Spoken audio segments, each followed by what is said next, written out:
कौन है ये खाटू श्याम जी? 3 बाण से पूरा महाभारत समाप्त करने का काम संकल्प ले रखा था। कौन? बर्बरीक जी ने।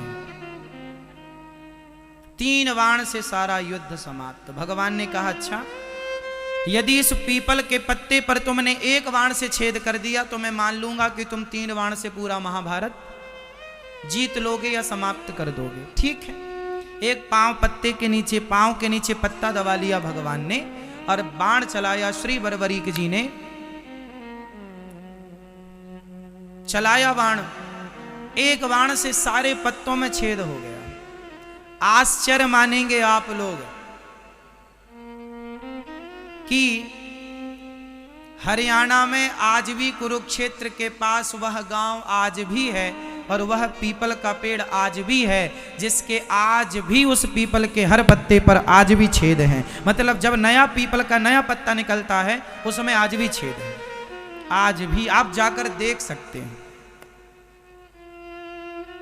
आज भी ये बात कितनी पुरानी है? 5000 साल पुरानी लगभग। भगवान ने तुरंत सिर काट दिया बर्बरीक जी का। सवाल कर लूं, अच्छा बताइए, भगवान ने बर्बरीक जी का सिर काट दिया तो क्या भगवान ने बर्बरीक जी के साथ सही किया कि गलत किया? आपके हिसाब से भगवान ने सही किया कि गलत किया? भाई, किसी का आपने सिर इसलिए काट लिया कि आप बहुत बड़े बलवान हैं, आप 3 बाण से पूरा युद्ध जीत लेंगे, तो आपका सिर काट दिया गया। तो भगवान ने सिर काट के सही किया भगवान श्री कृष्ण ने या गलत किया? जोर से। सही किया। क्या सही था इसमें? सही किया। चलो मैं मान गया, मैं भी अभी कहूंगा कि सही किया, पर इस सही को सिद्ध करना पड़ेगा। कैसे सही है? इस सही को सिद्ध करना पड़ेगा। कैसे सिद्ध करेंगे आप? चलो हम बता दें आपको।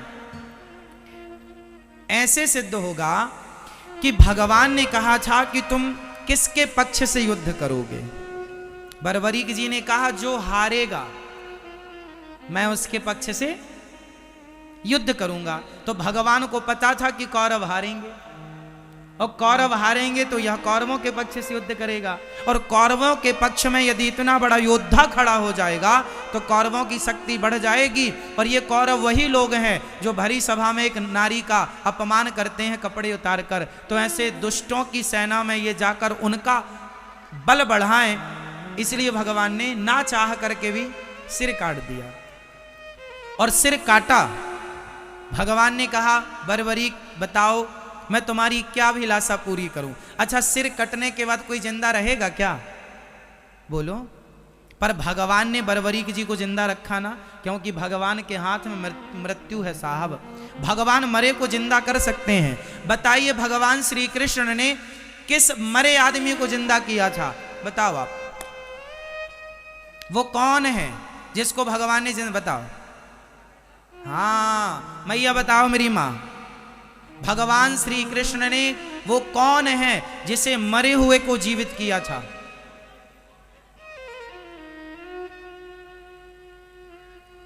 चलो भैया बताओ।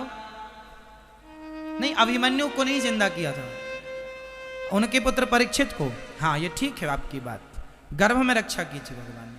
पर एक और ज्वलंत बात, गुरु जी का पुत्र सांदीपनी उज्जैन में रहते थे। गुरु जी सांदीपनी जी उज्जैन में रहते थे, जहां भगवान श्री कृष्ण पढ़ने गए और 64 दिन में 64 कलाएं सीखी। जहां पर सुदामा जी से भगवान की मित्रता हुई, वहां पर जब पढ़कर भगवान आने लगे तो भगवान ने गुरु जी से कहा, गुरु जी मैं आपको दक्षिणा में क्या दूं? तो गुरु जी ने कहा कि अपनी माँ से पूछ लो। तो गुरु माता से पूछने गए, गुरु माता जी आप बताओ क्या चाहिए? गुरु जी तो कुछ कह नहीं रहे हैं। तो गुरु माता ने कहा, कन्हैया तुम हमें छोड़कर ना जाओ, यही हमारी गुरु दक्षिणा है। भगवान ने कहा, माँ मुझे तो जाना पड़ेगा, कुछ और मांग लो। तो फिर एक काम करो, मेरा बेटा था वो मर गया था, कई साल पहले मर गया था, उसकी बॉडी भी खत्म हो चुकी थी, हड्डियों का भी पता नहीं था। हमें जिंदा करके दो। अब भगवान हो, अब भगवान तो भगवान है, ठीक है चले यमराज के पास, चलो हमारे गुरुजी के बेटा को लाओ। महाराज बेटा की आत्मा तो है, सूक्ष्म शरीर तो है, शरीर का आता पता नहीं है। भगवान बोले शरीर हम बनाएंगे, लाओ।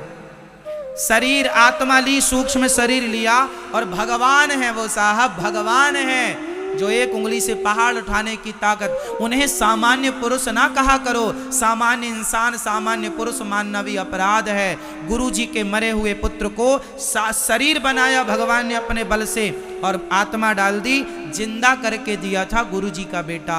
ऐसे भगवान है। जो भगवान गुरु पुत्र को जीवित कर सकते हैं, वो बरबरीक जी के कटे हुए सिर को बचाए रखें, इसमें कोई आश्चर्य नहीं। अब भगवान ने कहा बताओ तुम्हारी क्या इच्छा है। बरबरीक ने कहा मैं आपके हाथ से मरना चाहता था, इसलिए मैंने जिद की आपसे, मैं आपके हाथ से मृत्यु चाहता था। भगवान बोले अब तुम मरोगे नहीं, इच्छा बताओ। बोले मैं महाभारत देखना चाहता हूँ कि इस महाभारत में कौन योद्धा है। एक पर्वत के शिखर पर भगवान ने रख दिया कटा हुआ सिर, और कहा कि अब तुम्हें दर्द नहीं होगा, पीड़ा नहीं होगी, कोई कष्ट नहीं होगा। रखा, 18 दिन तक खूब युद्ध हुआ। युद्ध पूरा हुआ, पांडव जीत गए। कुछ दिन के बाद भगवान बरबरीक जी से मिलने गए पांडवों को लेकर। भगवान ने बरबरीक जी से कहा भैया बताओ कि महाभारत में तुमने सबसे बड़ा योद्धा किसे माना है, किसे आप बड़ा योद्धा मानते हैं। अर्जुन को लगा अपना ही नाम आएगा, गांडीवधारी। भीम भैया बोले हमारा गदा काम कर गया है। पर बरबरीक जी ने मुस्कुराते हुए कहा प्रभु इस महाभारत में मुझे आपके सुदर्शन चक्र के अतिरिक्त कुछ दिखाई ही नहीं पड़ा। पांडवों का अर्जुन जो जो बाण छोड़ता था अपने गांडीव से, वो 10 कदम पे जाके गिर जाते थे। वो तो आपका सुदर्शन चक्र उन्हें गति प्रदान करता था, उन्हें बल प्रदान करता था। अब अर्जुन को समझ में आया कि महाभारत के असली हीरो हम नहीं, ना करते हुए भी भगवान सब करते हैं। जैसे महाभारत में कुछ ना करते हुए मेरे कन्हैया ने सब कुछ किया, भगवान ना करते हुए सब कुछ करते हैं। तो बरबरीक जी से कहा अब तुम्हारी इच्छा बताओ। प्रभु बस आपका दर्शन हो गया, कोई कामना नहीं। भगवान बोले सुनो तुम निर्दोष हो, तुमने कोई अपराध तो किया नहीं, मैं तुम्हें मृत्यु दंड किसका दूं। इसलिए जाओ अब से तुम खाटू में रहना, और मेरे अब तुम बरबरीक के नाम से नहीं, मेरा अपना मेरे बहुत सारे नाम हैं। गोविंद है, गोपाल है, मनमोहन है, मदन मुरारी है, गिरिवरधारी है, दामोदर है। इनमें एक नाम है मेरा श्याम सुंदर। तो जो श्याम नाम है वह श्याम नाम मैं तुम्हें प्रदान करता हूँ। तुम जाओ और खाटू में निवास करो। और तुम अब कलयुग में जो हार रहे हैं भक्त, उन हारे के सहारे बनते रहना। इसलिए उन्हें हारे का सहारा कहा जाता है। और श्याम नाम भगवान ने प्रदान किया, तो श्याम के नाम से चूंकि खाटू में विराजे तो खाटू श्याम कहते हैं। बोलिए खाटू श्याम की ऐसी कथा है श्री खाटू नरेश की। इसलिए 3 बाण उनके पास आज भी हैं। आप देखते हैं, दर्शन करते हैं, हारे के सहारे हैं। मतलब अब हारे के सहारे का मतलब ये नहीं कि तुम गलत काम करो और पुकार लो हे खाटू श्याम हम तो गलत चोरी करते करते पकड़े गए अब बचाओ।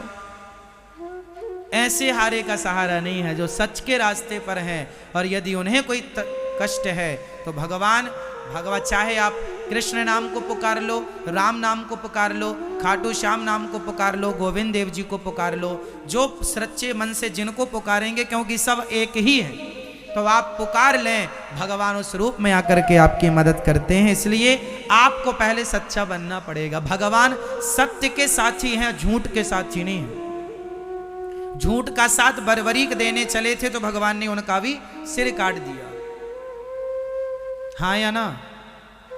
इसलिए भगवान सत्य का साथ देते हैं, झूठ का नहीं।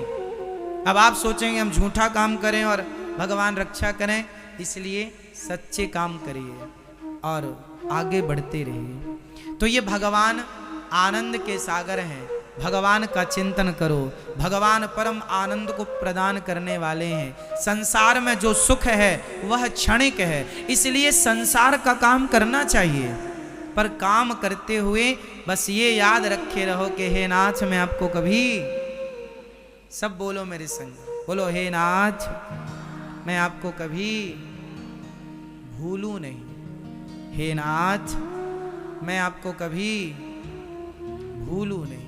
सदा भगवान का स्मरण।